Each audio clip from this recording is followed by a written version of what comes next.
doing? Welcome to Black Men Let's Talk, where we talk with some of the more influential men of color in Sacramento who are helping to create positive outcomes, create change, undo our image that has been tarnished, and some of the making some of the wrongs right in this community. So it's a place where, as you all know, Black men get to come together and just talk about our story, our journey, and our hopes and plans for the future. So with that being said, I'm super honored to have Derrell Roberts join us today.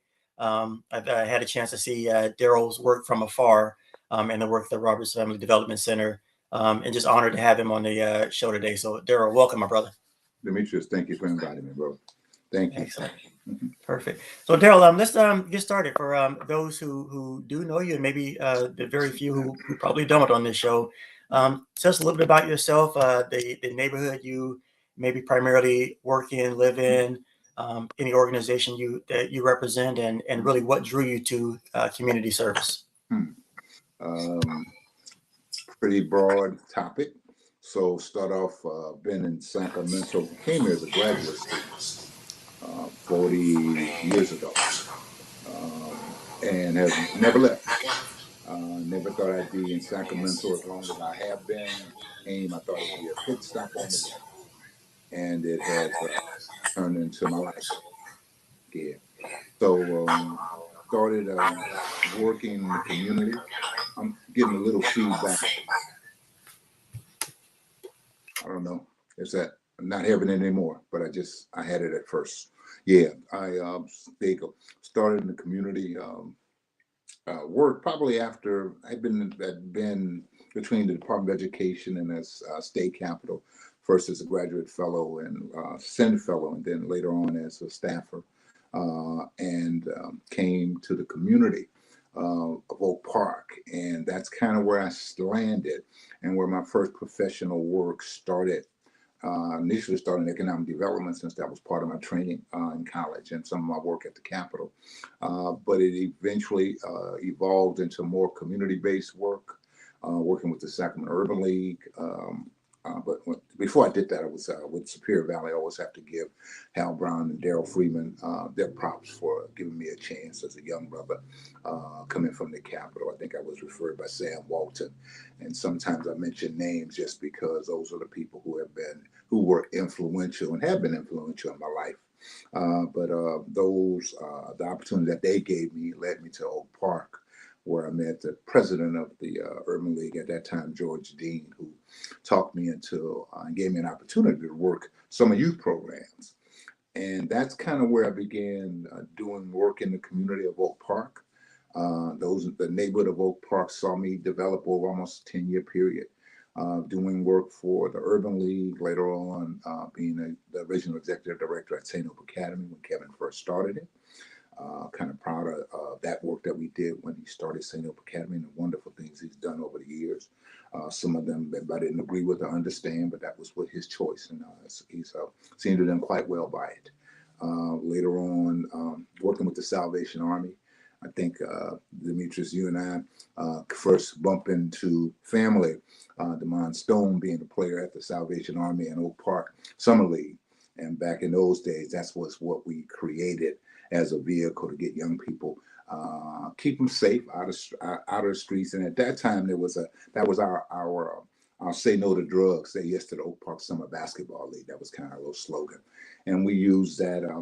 I had a friend, Charles Kidd, who I still have as a friend, who assisted me in helping develop that into one of the largest summer and year-round basketball programs in the region. At one time, I think we had almost 500 kids, young men and young women, from elementary through high school playing basketball between Sac High, Salvation Army, Cal Middle School. And we had traveling teams that developed from that. And you have some pretty good ball players that came out of those years of working, some pretty good leaders, some pretty good young people who developed, both young men and young women, developed based on the opportunities they had. And some of them was not just because of sports, but also some of them who learned how to do organizational development, how some of us, we have certain city and state officials who started around the Salvation Army and Oak Park Summer Basketball. They learned how to do the scoreboard and how to be the team organizer. And they learned through that opportunity that was given to me that we gave to young people. And I think that's been my trademark in terms of trying to give others opportunities.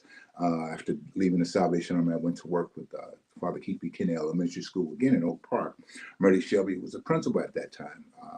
And she and her husband James have always been influential in my life as well as the life of my wife. But Murray was the principal and gave me the opportunity to develop other skills. So I think I understood about programming through the Urban League and then through the Salvation Army, even St. Hope Academy. But I think Murray gave me an opportunity to develop other skills, my leadership, about development, around really how do you get things done. One of the things that Murray was good at is giving me her vision and allowing me to go about the business of making a vision happen. So whether it be acquiring more property at the back of the school, getting portable buildings in the back of the school, the property line is still expanded because of our work together, and the portable buildings that are in the back still are in the back because of the work we did then. The new parking lot, which actually is an old parking lot now. In those days, it was a new parking lot. It was done during that time. And those are things that Murray allowed me to do, working through some of the city officials as well as some of the city agencies and school district. And she allowed me to figure out how to get things done. So negotiating with city officials was part of what I learned. Not being afraid to ask for money for our community was one of the things that I learned. And I think some people at times when they don't know me don't recognize that that's what I think is missing in the equation right now. Our inability to get resources for our community that to benefit our community. And we have the resources, but we don't always have the political will to make it happen. And for me, that's kind of the part where I think we have to be better at. We have to be better advocates for resource development in our community. And that kind of is the genesis from which I do the work today. Excellent. Thank you, Derrell. Derrell, you probably have been instrumental in getting some of the programs started that myself and my cousin Damon and others in the community that have certainly benefited from. So I definitely appreciate it. And yeah, shout out to Damon Stone. I missed his heyday when he was really cutting his teeth and getting to be well known on the Sacramento courts. I think I was away in the military at the time, but yeah, it's a great kid. Yeah. Derrell, you mentioned the political will that Mm-hmm. we sometimes lack that helps us get things done. Do you think, or in your opinion, do you think that if more African Americans from our community sought roles in politics or became actively involved in politics, that would help alleviate some of that? Or what are your thoughts around that? I think that's part of it. I think the other part is a willingness of our community to hold folks accountable.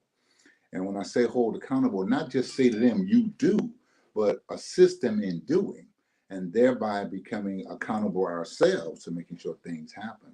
We can elect the council member ourselves, and they can't even look like us.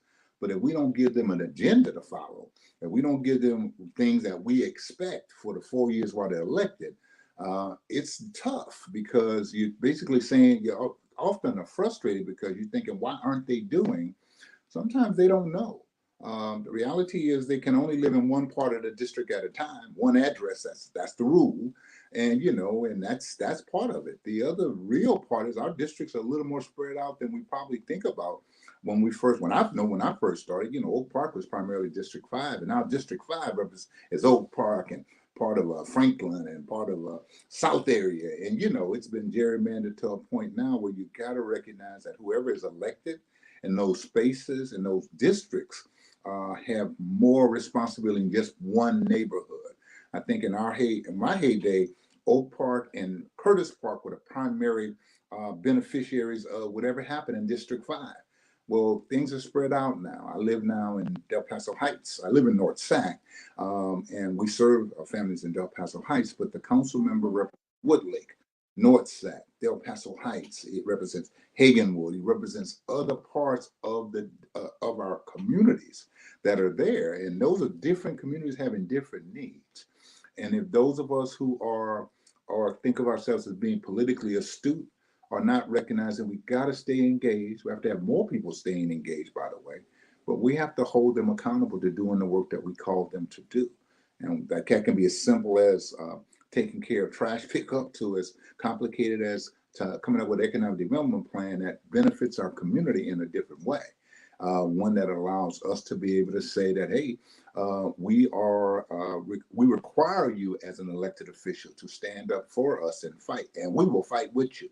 Most effective neighborhoods and communities are present at city council, and they're not just present there once in a while. They have a constant presence there, and that's an interesting observation when you go on a regular basis. At one point, maybe I'm probably 3 to 5 years ago, I was fairly visible at a regular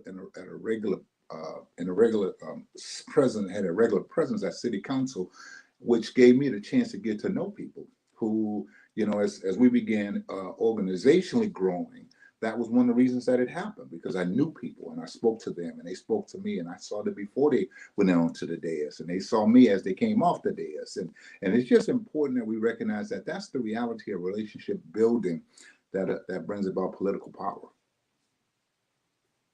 Yeah, that's so well said, Daryl. And you're right. I think, we can rest assured that because we have council members that are representing multiple neighborhoods, we can probably say with somewhat certainty that those other neighborhoods are definitely making sure that their expectations are being met. So, yeah, that probably speaks to pretty much any type of relationship. If you're in even your interpersonal relationship, if you're not telling that person what you expect, Yeah. then yeah, they're just going to end up taking you for granted. Well, and it's just that people have a tendency to do what needs to be done right in front of them.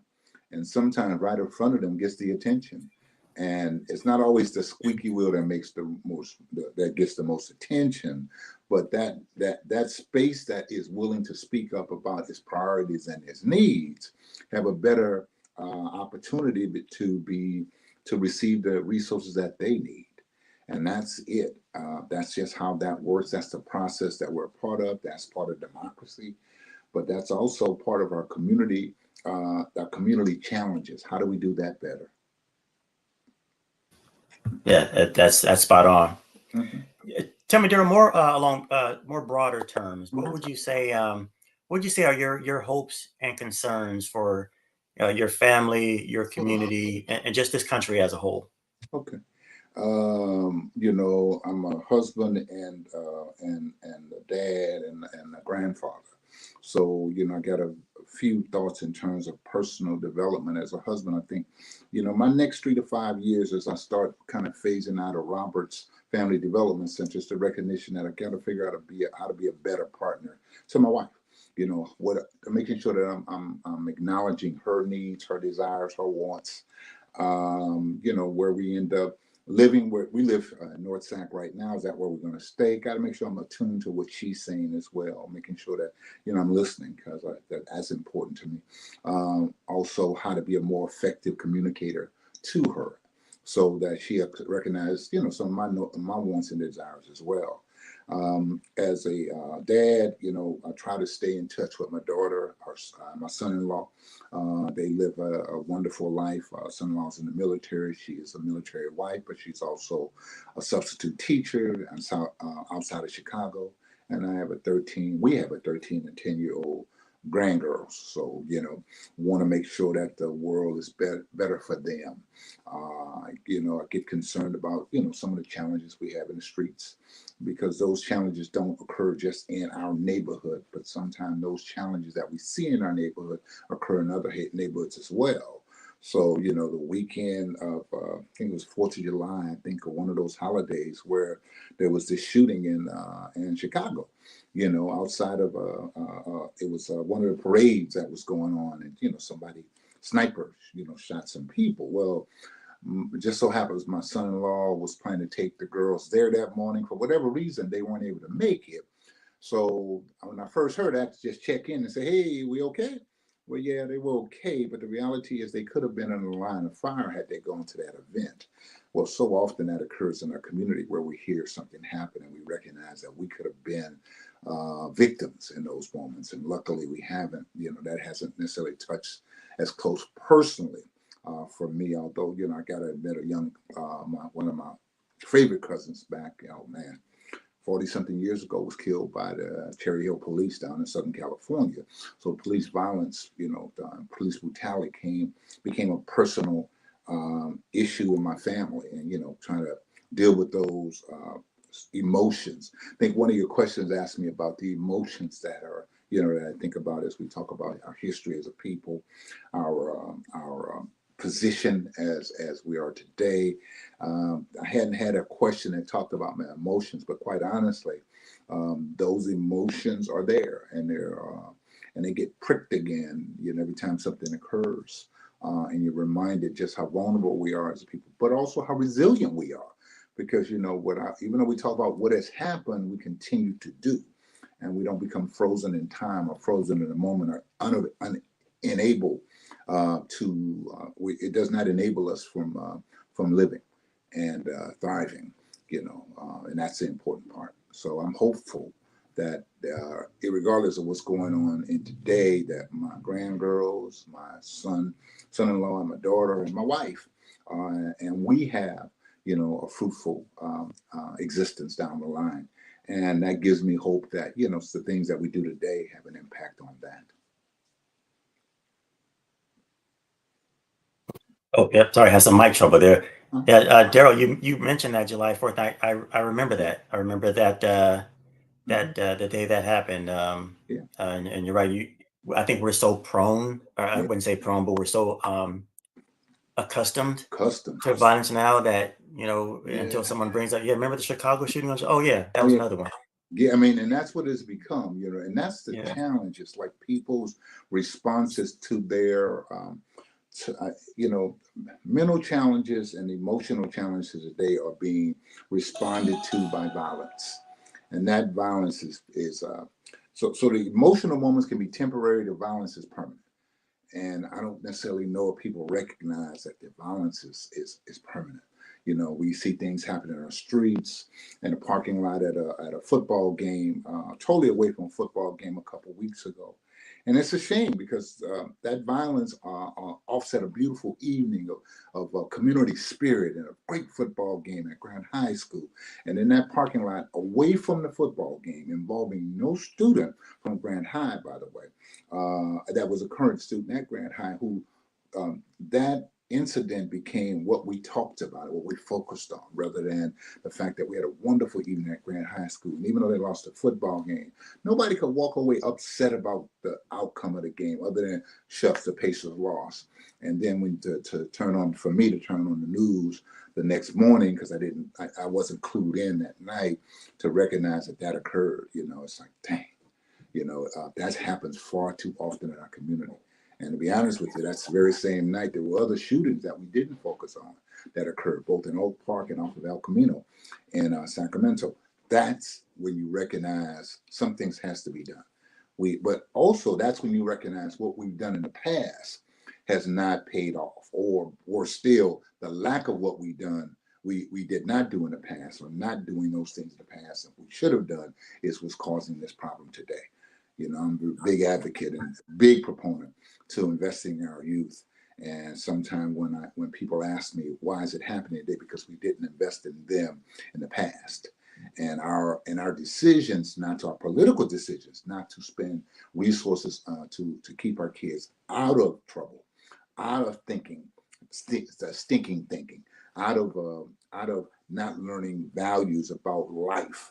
Our lack of investment in those things that will prevent that are now paying off in constant conversation around violence. And that for me is the real. Yeah, that's so well said, Daryl, and I agree. We don't invest often enough in the treatment, or in the prevention and being upfront. We're spending so much more money now trying to fix the problem, and treatment and locking up, which is a whole nother story, bringing in a whole lot more money. So you're spot on. And I'm so glad you brought up the game the other week. I was at that game as well. First of all, just the way the community turned out, I would say, even on the Elk Grove side. It was a fun night. It was an amazing game. It was. I think that's number one. Yeah. the sportsmanship on the field. Yeah. And similar to you, I did not even know about it because it was such a fun night, such a Yeah. fun game until I got up the next morning and my wife said, "Did you see anything in the parking lot? The shooting at the game?" And yeah, I didn't even Unless you wasn't were even on aware. that side, unless you were on that side of the parking lot, you didn't see it because it happened in such a way that it was kind of shielded from everybody. So for Yeah, us, for me, I was on the South Avenue parking lot side near yeah, the tennis courts. So I just went straight home. Got yeah, home and kissed my wife and got in bed and wasn't yeah. worried much about anything else other than dang, Grant lost that game, but it wasn't a oh they got killed or oh it was Right. bad. It's a It great was a game. super game, and all Yeah, those things happen. But the reality is that some young person lost their life that night, and that young person is losing their life is a permanent result of somebody's temporary response to whatever happened at that moment. Can't be that big a deal. Couldn't be that big a deal. Not to cause somebody's life to be lost.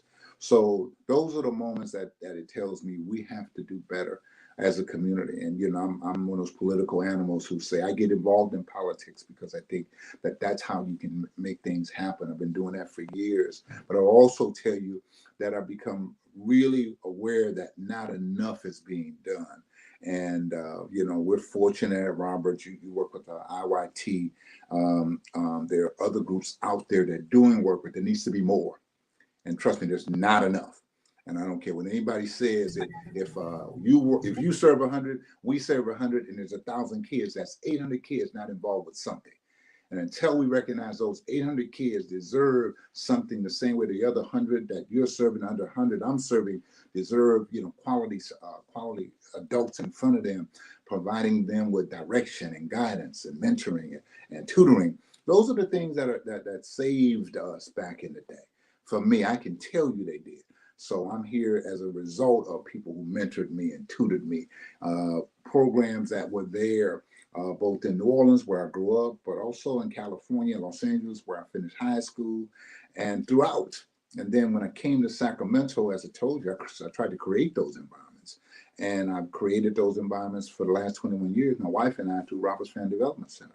And that's what it was been about. It's really been about serving young people and their families. Because I think it's important that we recognize you can't try. It's you can do all you can do with a child, but the way to have a lasting impact is to figure out ways to have an impact on their families.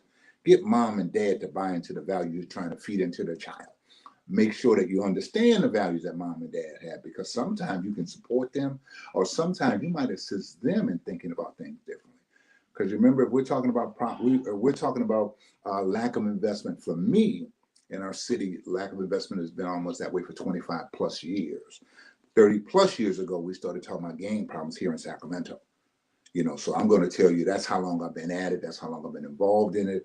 I was doing Salvation Army 30 years ago. So when I tell you that we were talking about say no to drugs, it was because we had gang activity. Yes, we had gang activity in Oak Park in those days. I'll make you laugh. I recall getting T-shirts donated by Terry Tower, with a member of the Sacramento Kings back in the day. Terry donated red T-shirts to us, and those T-shirts came out. Everybody said, "Oh, Mr. Roberts, we can't wear those T-shirts. They were so beautiful." Oak Park Summer League T-shirts. I'm sorry, we gonna wear these things. And I told everybody who needed to hear, this is our game, baby. This is what we gonna yeah. do. Now, let me be honest with you. I sure did get some of the fellas in the neighborhood to recognize why we had red shirts. And I sure Right. did tell them, now I'm not dumb. I know what I got to do to protect my kids. Yep. Bruh, do me a favor. Recognize their red shirts say Oak Park Summer League on it. Sponsored by Terry Tyler. Literally had that way. And that's what we were wearing. But that was gang activity back then. So it's not like it's brand new to us. We invested in those days in that. We tried to get the city 25 years ago to come up with a gang tax to address gang activity. And it didn't, it was not even put on the ballot. And people don't realize that's where problems exist. So 25 years later, the kid who was 5 or 10, who's 35 right now, if they didn't get involved with Oak Park Summer League or something like that, IYT wasn't here just then. So, and people got to recognize that's the challenge. that I'm thankful for the organizations that are opening up today to get involved, the individuals who are doing things. I will not call out individuals by name on the show, only because I'll certainly offend somebody by not saying, why didn't he say my name? It is because there's Right. so many who out there trying to do the work now. Let me tell you Yep. something. They weren't out there 30 years ago, 25 years ago, 20 years ago. And many of them saw what was needed 10 years ago, 15 years ago, and began thinking about that. And luckily for us, those are the people who are now leading the charges for their organizations today. Good thing. We have to support them, but we also have to support others. We have to give them a chance to raise workers in the work, to do the work with the young people who need to be touched. We need to invest in them. We need to invest in them organizationally. And yes, I said invest in them because it's those people and those organizations in the toughest neighborhoods that can change things. You have to excuse me. I am not of the opinion that government can change things. It's people that change things. You know, Yep. you Yep. you alluded to the fact we spend an awful lot of money locking up folks. Yep. And I may not be the biggest. I'm not the biggest police hater. I'm not. I'm not. I recognize the role that police play, but I'll also tell you the police's role could be more defined, allowing the community itself to take on those things before we have to call the police, before we have to, because some of that is about mental health, some of that is about economics, some of that is, so if you can give a kid a job, or you can start identifying young people who are not handling themselves well and not making good choices. See, if I'm working with a kid who's in 6th or 7th grade and they're making bad choices, how do we stop them to understand? How do we connect with them to make them understand that's a bad choice, so that they can see their choices will get them in trouble? Their choices will hurt somebody else. And whether it be that you push somebody down because they're smaller than you, your choice to push that kid down is getting you in trouble. It's causing you to lose some valuable quality time. Instead, you're getting punitive time. You're being taken away from program. You're not being allowed to participate. But do that early. Talk to them about those choices. Give them mentors. Give them tutors. Identify if they need some other support. So if they need counselors, if they need somebody to have regular lunch with them, they need a lunch buddy. Let's figure out ways to create that. And those things that are happening now are trying to do all those things, you know, in terms of making sure you incorporate tutoring, you incorporate mentoring, you incorporate, even for those who say they're incorporating policy development, they're doing that with young people, trying to teach them how to better advocate for themselves. I'm part of the Sacramento Kid First Coalition, and I have seen the development of those young leaders and have marveled at them. And honestly, I've taken a step back because I recognize they are the reason that things are beginning to happen in that area. So it's like it's their turn. You know, I have no problem telling you I am not a kid anymore. I'm not a young professional anymore. You know, and some people say, Mr. Roberts, you're so youthful. Yeah, but I got 62 years plus of being youthful. And you just got to recognize I know the real. You know, and I'm not trying to, you know, I'm not trying to do that. I'm not trying to be in those spaces where others are now. I'm not trying to, and I don't even feel a need to be in those spaces because there are people in those spaces. The opportunity to talk about the positives that are happening in Sacramento is because they are doing those positive things as well. And no longer can you just point to one organization or two organizations. There are multiple organizations out there doing good stuff. Yeah. Mm-hmm. Yeah. I'm so glad you mentioned that. There are a lot of organizations, and Mm-hmm. and I'm not privy to everything that goes on between Mm-hmm. organizations, but just the way nonprofits work and fund Mm-hmm. development work, sometimes we're kind of pitted against Yeah. each other, whether externally or internally. But I'm so glad you mentioned. I completely agree. There may Mm-hmm. be one thing that this organization doesn't have that resonates with this kid, but Mm-hmm. this organization does. Yeah. And as long as we're pouring into all of those organizations who have Yeah. that kid or those kids that identify with that mission, um, That's it. yeah, yeah, we all can provide something. So I think what people get caught up in is the lack of resources. We don't talk about that. Limited resources cause that competition, right? So I'm going to tell you that's why I'm supportive of I'm on your show, so I might as well talk about Measure L, the dedicated youth fund. Supported because that's 10 to 12 million dollars available for youth activities that are done by both city agencies, nonprofit agencies, and others working with our kids. And see, you hit it on the nail on the head when you said some organizations reach that kid, some organizations reach that kid, some other organizations reach that kid. See, no, not one of us reaches across the board. I will tell you, not every kid fits the model of a kid in Roberts Family Development Center. And what I say by that, over time, you recognize I don't want to be there every day. Well, that's what we require you. We need the doses of positive attention in your life. We need to see you Yep. Monday to Friday. We do. We need to have you in program from 2:30, 3 o'clock to 6 o'clock. And that's Yep. because we have a structure in place. Not every kid wants to do that. Not every parent wants a child in that. And you have a right not to do that. But I'll tell you, there's somebody else who might fit your needs. Maybe my baby only wants to deal with sports. Okay, there's a little league basketball program. There's something going on. There's a music program. Or excuse me, there are not enough music programs. There are not enough spoken word programs, but they are there. Those are options that your child can know about. It's on Yep. us to make sure that the funding that allows us to expand those services. So that there are enough music programs, there are enough arts programs, there's enough spoken word programs, there's enough sports programs, both in school as well as out of school. Because every kid is not going to be good enough to play for Grant High School, but every kid who has an interest in football should be allowed the opportunity to try to play. And they don't have to play flag. They don't play tackle. They can play flag. They can be a cheerleader. They can be in the band. They can be, in the drum line. There's a lot of things that we should make sure children have options, because the truth is, in those neighborhoods where we don't talk about these problems, they have those options. They are there. Yep. You're And you can right. tell tell me what you want to tell me. I know that. I Yep. know I can go certain parts of Sacramento County or the region, and I can tell you in those neighborhoods, they have options. Yes. Options. So when you tell me there are options available to those kids, when kids choose not to be involved in any of those options, in some cases, I think a child is making the choice. But that's Mm. also a child, quite honestly, who has the options of maybe having some mental health support that they might need. And see, and that's, to me, is the difference. We need to have options in our community. We need to be given an opportunity to have options. That's where elected officials come in. That's where fighting for resources come in. I'm one of those who remembers, and I've been around long enough to remember Bonnie Pinnell and Sam Pinnell as city council members. And I remember how they fought for Meadowview, how they fought for South Sac. And I don't care what you tell me about Bonnie and Sam. The two of them together caused more positive development to happen in that area than any place else other than Norton Natomas, which happened because of the economics of growth happening in Natomas.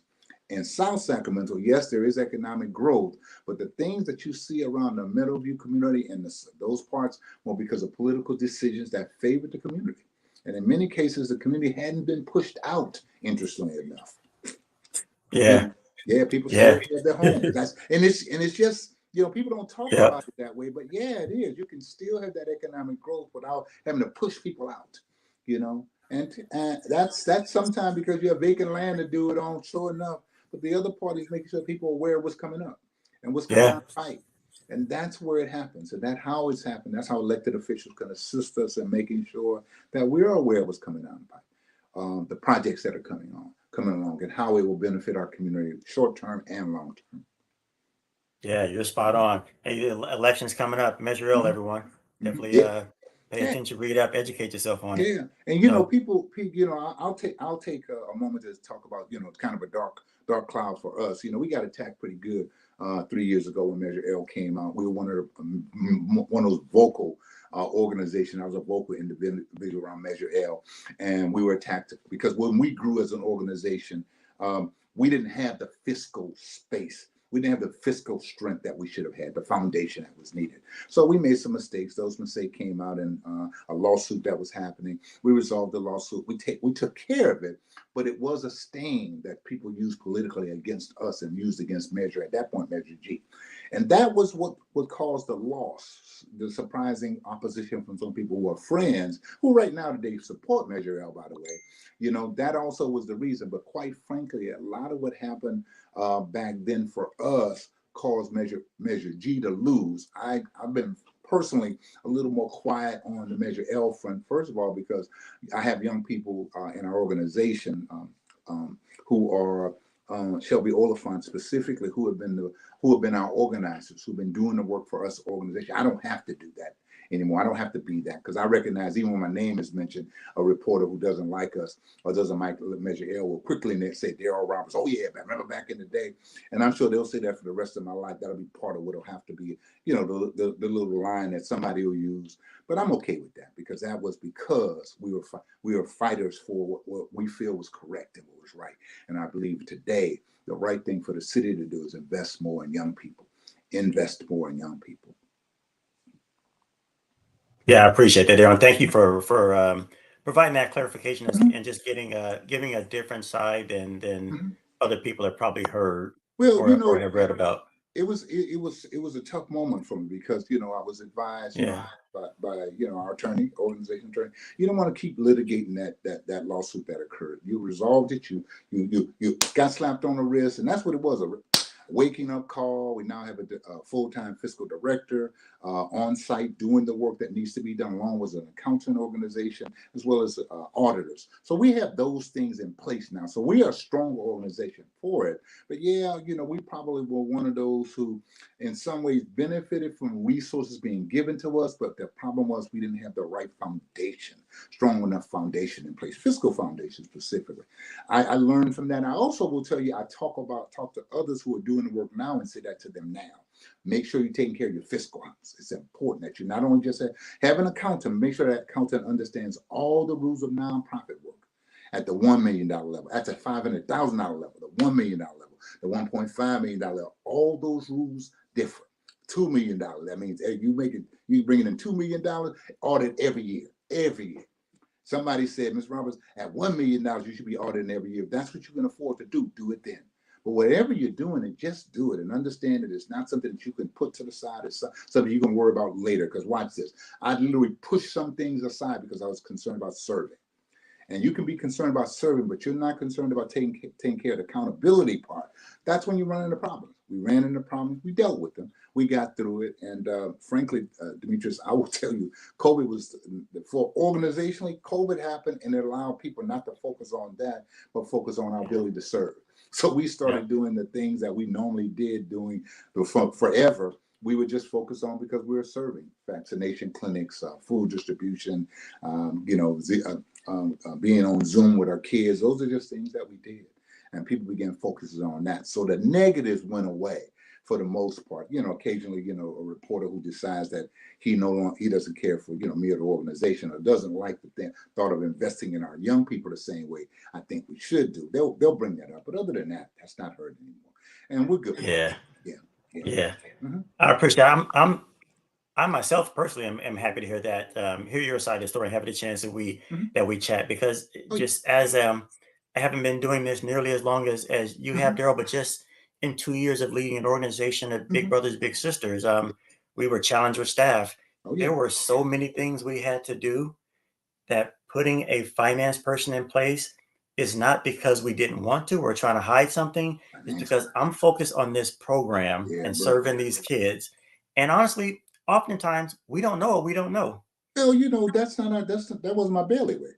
Right. That wasn't how I Right. got involved. I got involved in service. I got involved at the Urban League. My first thought at the Urban League was having a speakers bureau for kids. I mean, literally, I was trying to figure out how do I bring some positive role models into the high schools at Burbank, at Sac High. That's what I did. That's what I focused on. See, but I didn't have to run that organization. Same thing with the Salvation Army. I go to Salvation Army, or let's say St. Hope Academy. I didn't have to worry about finances. That was Kevin's job.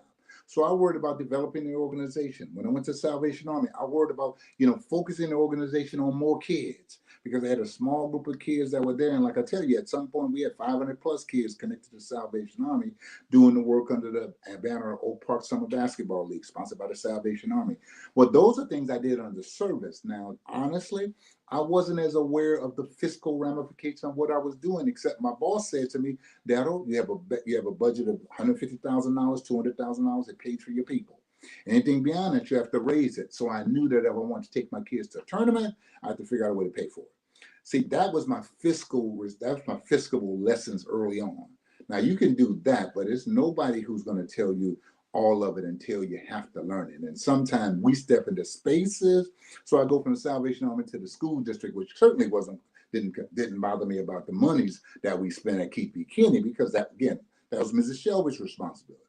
My responsibility to find resources to do the things that we want to do at Keith B. Kinney. So all I did was then finding resources for those add-on things.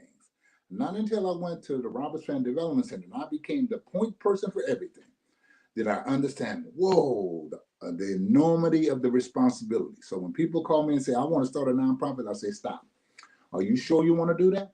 Yeah. Okay, cool. So let me tell you what we're going to talk about. How enormous that responsibility. Let's talk about that first. Yep. If you're willing to do that, then you're willing to take on the responsibility of running a nonprofit. But if you think that it's going to be all gravy and easy, and it's going to do that, now, especially not if you're going to grow.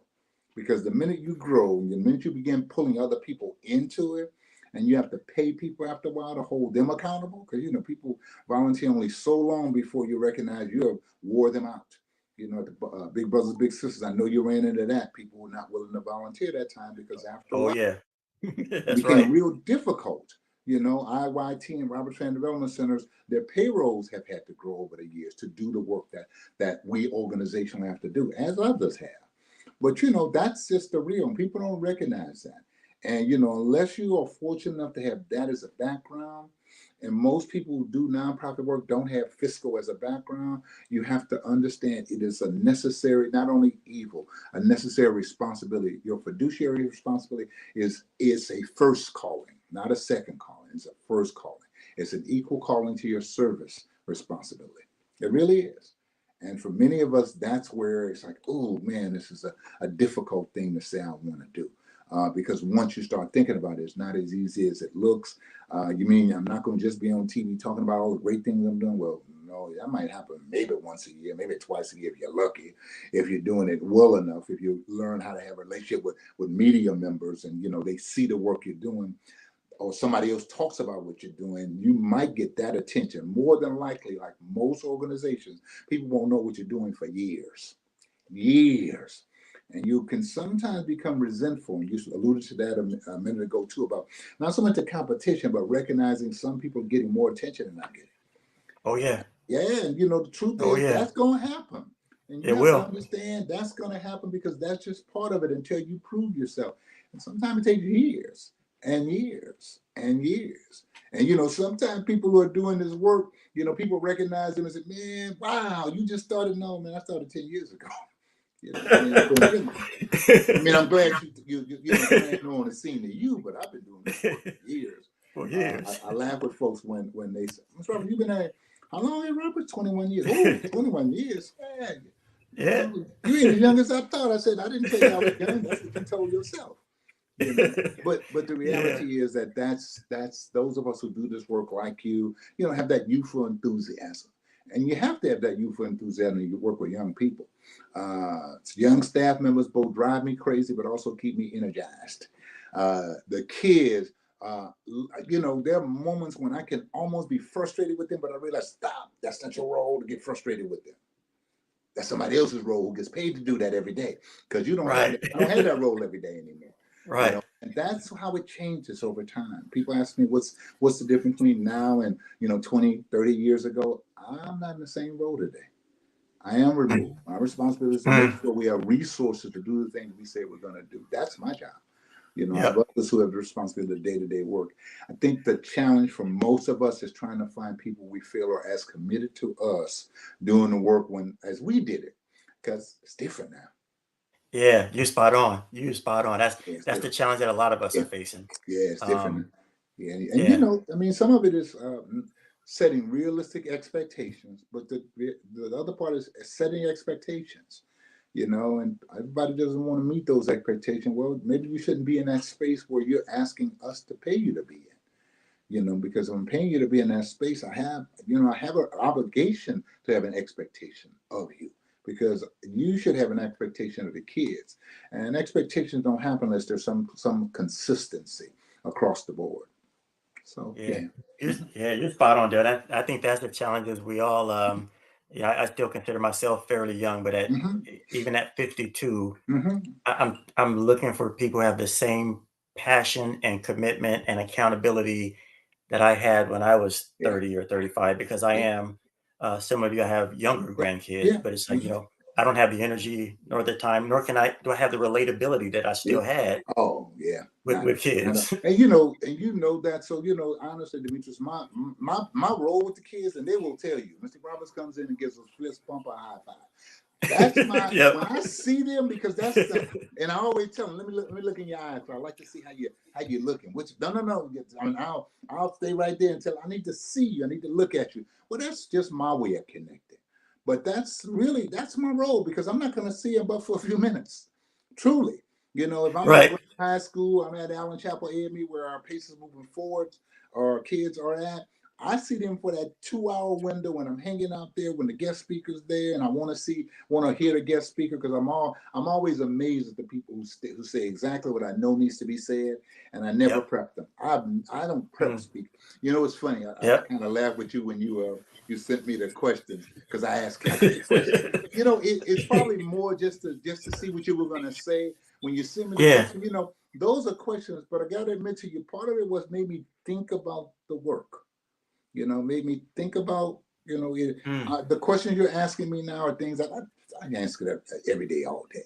But the mere fact Yeah. that I had to read them and think about them in a different way made me Wow. recognize, man, you've been doing this a while. You know, I was Wow. laughing with my wife, because she said, you know, this morning when we were talking, she said, "So what you doing next?" Now she's never said that to me. What you doing next? Because you know has heard me say 3 to 5 years, 3 to 5 years. I keep saying that because I think people need to recognize I can't do this forever. I'm going to tell you, part of it is I know it's time for us to begin thinking about who's next at Roberts Fan Development Center. What's my role? My next role, I laugh and tell the board, is like CEO emeritus. You know, because one of the things you recognize as a nonprofit leader, you don't really have a nest egg, but you've been doing this for a while. But the truth is, you still need to figure out how to bring resources into your household so that your wife doesn't leave you, your husband doesn't leave you, your significant other doesn't leave you because of lack of finances. But Right. so you know, I laugh about that. And so as my wife says that to me, you know, we talk about this opportunity to have an interview and have a talk with you. It really is okay. Think about what's next.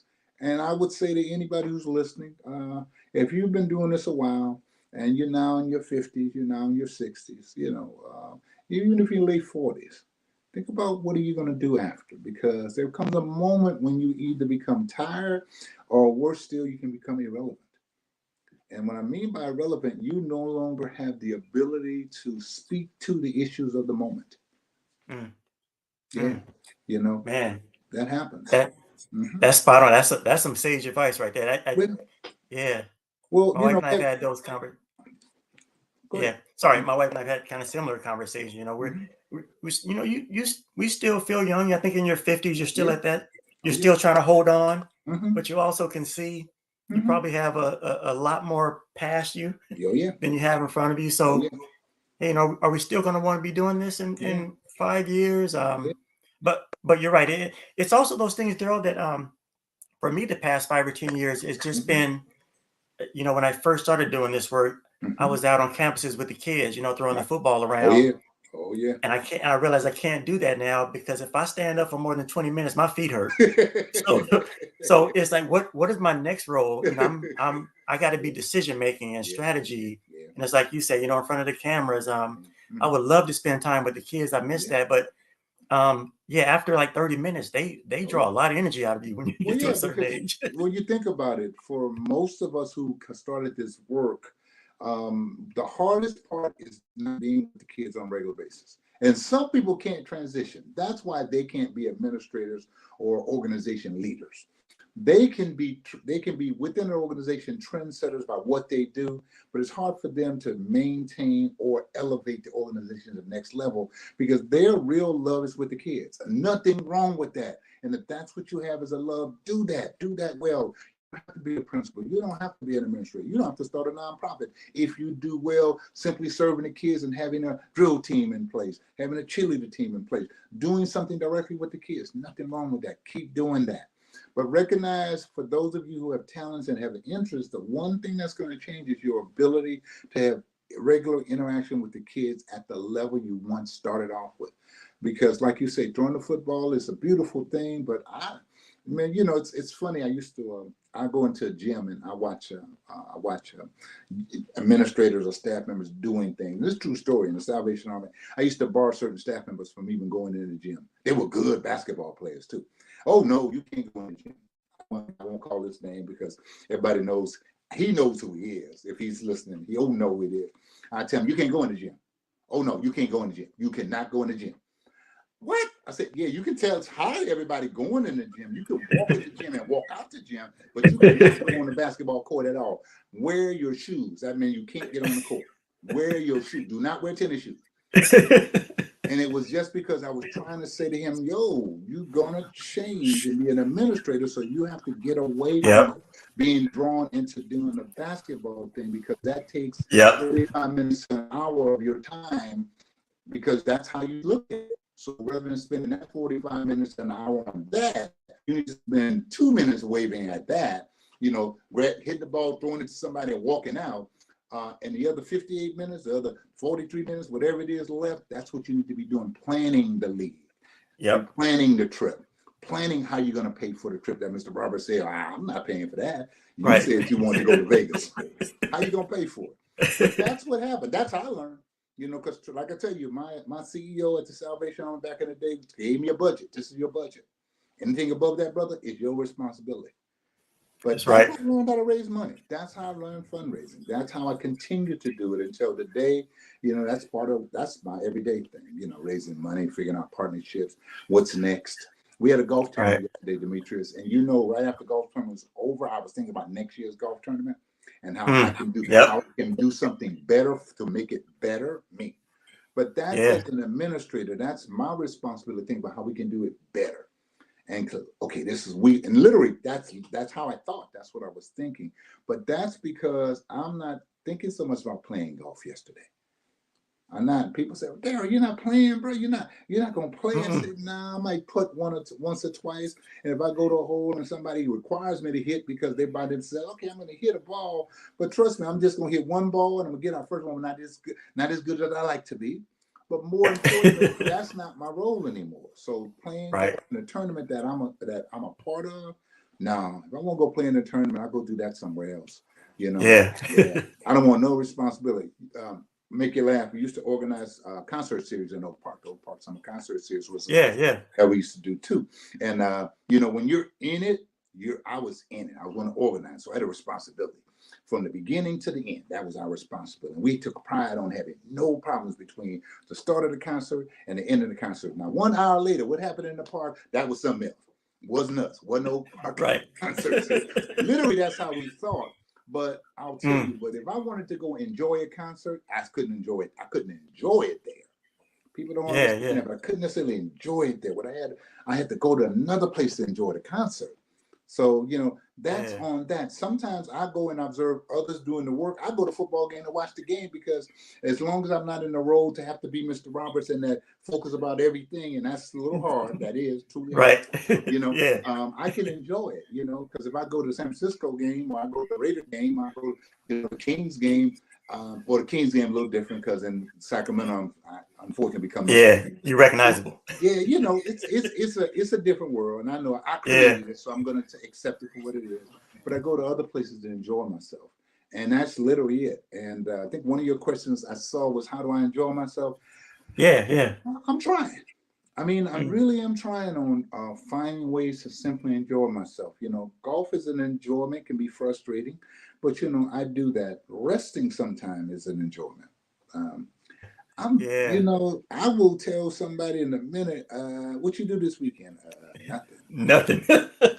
I mean, I don't feel guilty not going to every place I used to go to every Saturday and every Sunday, being at all the spaces, 2 or 3 stops during the course of the day. I don't have a problem with that anymore. Dimitrius not doing it. And if it means that because I wasn't there, that it didn't work, then it wasn't working anyway. Please don't put me on it. It worked without me being there. And I told you it was going to work. I know it's going to start on time. I didn't have to be there. And I really recognize that after a while, those of us as we get older, we got to know that. That's how you can enjoy this life. Because if you get caught up in, I got to be at everything. I'm the party don't start till I get there. That's that mentality. Like, no, truthfully, that party's going to be fine without you. It's going to be fine.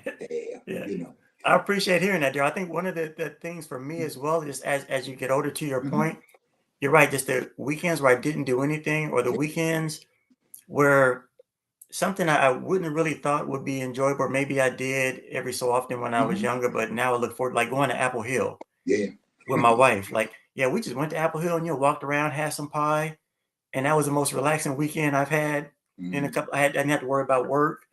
Um, you're right. It's finding those little things and spending time, and maybe a little quick trip to the coast or Yeah. something is probably some of my best and most favorite weekends now. And for us, I think we have to do, I know me and my wife have to do that more. Those Yeah. pieces. We've never really been to Apple Hill to do that piece. We've been this close, and the kids go to Apple Hill, and we send them there a bit, but we haven't. So honestly, you will probably might bust me up at Apple Hill one day. Who that Derrell Yeah. goes, look, who not trying to see me? Hey, what's going on? I'm going trying over. to hide. We go it's there. it's just a Mhm. it's a fun little getaway. Yeah. So Uh-huh. man.